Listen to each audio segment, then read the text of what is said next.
Baru-baru ini tular satu video memaparkan seorang pemandu e-hailing cuba ditipu oleh seorang pelanggan lelaki. Dalam rakaman dashcam yang tular sejak Rabu lalu, kelihatan seorang penumpang cuba menipu dengan menggunakan taktik membayar tambang Grab selepas sampai ke destinasi.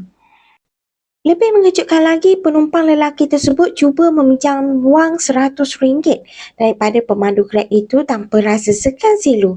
Tindakan penumpang itu akhirnya membawa badah apabila pemandu berkenaan bertindak membawanya terus ke balai polis berhampiran sebelum dia nekat untuk terjun daripada kenderaan tersebut untuk melarikan diri. Menerusi ruangan komen, difahamkan beberapa individu lain turut mendakwa mereka pernah terkena dengan individu sama yang menipu dengan taktik yang sama ketika menaiki kenderaan e-hailing. Sementara itu, seorang gadis dari Sabah turut berkongsi cerita dan menasihatkan agar mereka yang datang untuk bekerja tidak berbuat hal seperti lelaki terbabit. Start recording. I didn't say at this point. I feel like I'm a criminal. Right. You are a criminal. You shouldn't be using the disabled toilet. Okay? Kampung Baru Sungai Buloh, ha? Because I saw this video. And we all love it. Sini saya mau apa? Ini saya sudah pindah uncle. Hah? Saya sudah pindah sini. Oh, Jadi tinggal 100 saya mau bayarnya tuan rumah uncle. Tadi saya bagi dia 25. Tinggal 100. macam mana? Tinggal tadi saya bagi dia 25. Tinggal 100 saya mau bagi dah. Kurang 100 saja uncle. Nanti saya bayar uncle balik. Saya sini saya pindah uncle. Sekarang you ada duit tak ada? Ada, saya di apa sana di Sungai Buloh RHB Bank.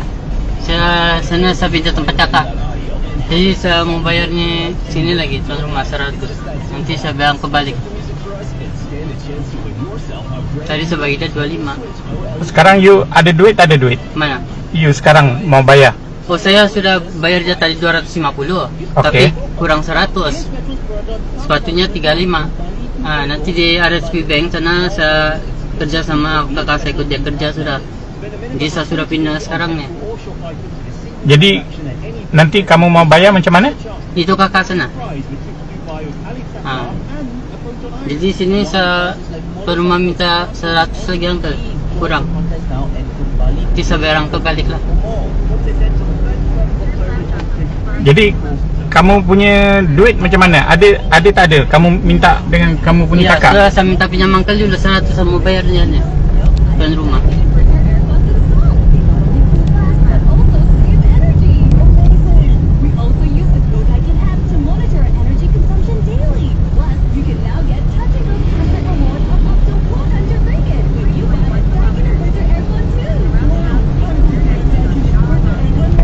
Saya pinjam uncle 100. Saya pinjam uncle, nanti sana saya bayar balik lah. You mau pinjam dengan saya duit 100? Ini tuan rumah masih settle dulu. Saya sudah pindahkan. Tadi saya bagi dia 250. Jadi kamu mau 100 lagi? Ya, nanti sana saya satu kali lah kira di RHB Bank.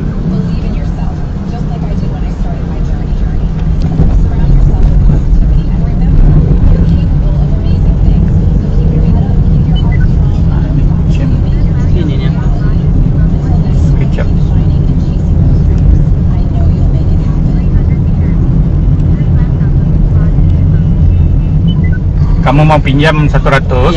Ya, nanti kamu bayar dekat.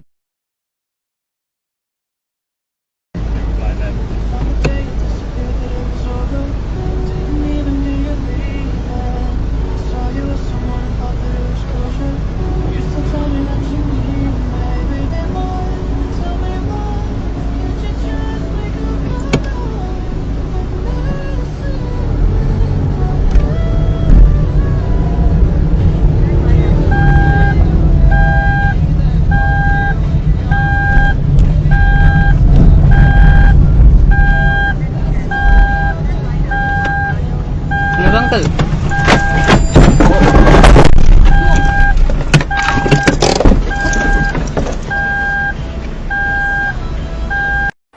Cerita dia begini.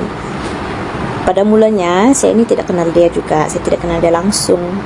Saya ini kenal dia sebab dia ini kawan kepada kawan saya. So kawan saya ini sebenarnya cari saya untuk cari tempat untuk minta tolong stay, macam stay berapa hari begitu, dalam 1 minggu begitu, sebab kena buang kerja sebab ada masalah dengan ejen tempat kerja dia. Sebab dorang ni kerja datang dari Sabah melalui ejen. So ejen tu tipu dorang, lepas tu tidak bayar gaji, lepas tu karena berhenti macam tu je. Lepas tu dorang tidak boleh tinggal di hostel sudah. Jadi kawan saya ini sudah tidak tempat mau berteduh, jadi dia cari saya. Kebetulan dia ingat saya, dia cari saya lah di sini. So saya tolong lah sebab kita ni sama-sama perantau, jadi paham lah yang orang dia ada tempat berteduh ni. Sebab saya pun tahu macam mana rasa dia yang betul-betul susah tidak tempat tinggal. So kawan saya ni dia bawalah yang si dia ni, yang Nina, yang tengah viral ni, yang si 100 ni. Dari situlah saya kenal dia. So dalam tempo yang dorang ada di rumah saya ni, first yang dia ni, dia mau pinjam duit RM50 sama saya, tapi masa tu dia cakap dia pergi guna nama kawan saya yang mau pinjam. Jadi kawan saya ni pun terus pergi chat saya, dia bilang bukan saya yang mau pinjam ni, dia yang mau pinjam. Sampai kawan saya macam segan betul sama saya. Lepas tu saya pun terkejut, kenapa juga dia mau jual nama kau.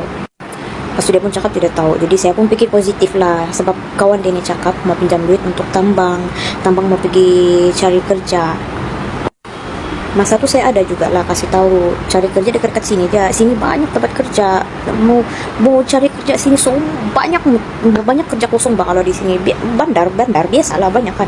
Tempat belakang apartemen saya ini pun ada kilang, dia boleh try. Tapi dia mau bilang mau cari kerja tempat lain, bah saya pun paham lah, bah biarlah asalkan ada kerja macam tu.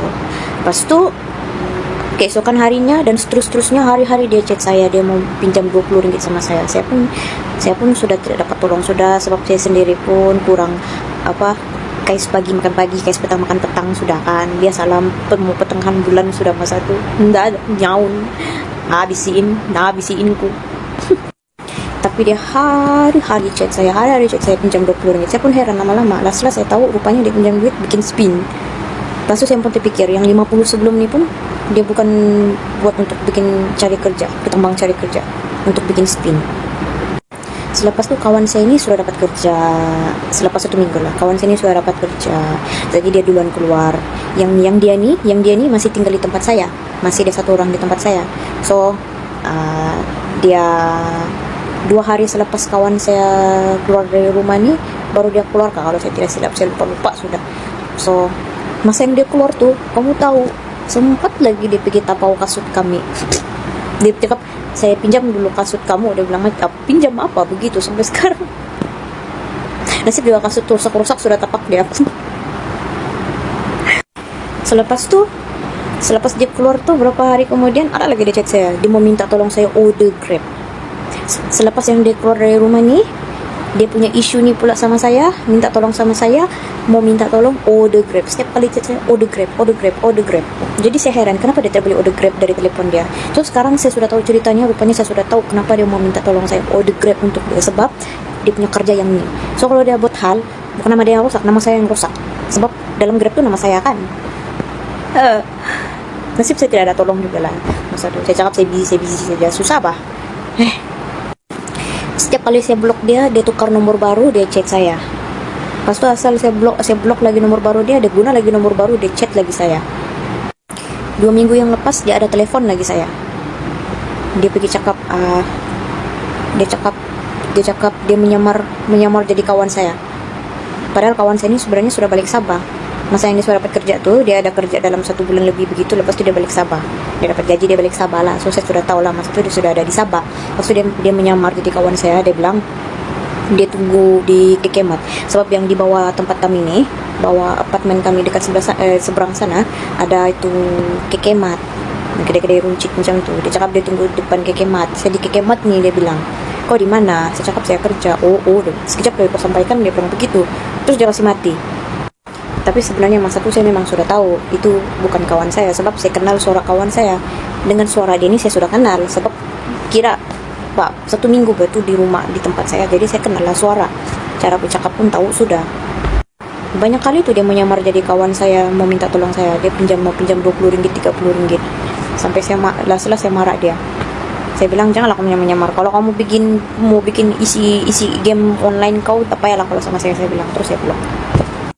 Jadi pengajarannya yang di sini nih pengajarannya kepada perantau-perantau sekalian. Kalau kamu mau datang bandar, betul-betul kamu mau cari kerja, mau cari duit, kamu buatlah betul-betul. Dan sebelum kamu mau datang sini KL, kamu pikir baik-baik risiko dia, sebab kamu jauh dari keluarga. Kamu datang sini jauh dari keluarga, tidak ada siapa-siapa. Kalau ada keluarga, kamu pun anti-anti ke uncle-uncle, ke siapa, kakak kamu, ke apa, ke abang kamu, tapi dorang jauh. Belum tentu dorang boleh tolong kau. Dan kalau kau datang sini, kau kena pikir lagi risiko, kau punya kehidupan, kau kena macam apa, kau kena survive sendiri. Tidak boleh bergantung sama orang sudah. Kamu pahamkah? Jangan menyusahkan orang. Orang sudah tolong kamu. Kalau ada orang yang bawa kamu datang sini, tolong kamu, kasih kamu tempat tinggal. Kamu hargailah pertolongan orang tuh. Dia sudah tolong kasih cari kamu kerja kah, apakah, kamu hargailah. Janganlah sia-siakan. Ingat-ingat juga, sebab kita nih bukan di tempat sendiri, kita nih di tempat orang. Kita nih bukan di KK, kita nih di mana? Di KL, di Kihil, tempat orang.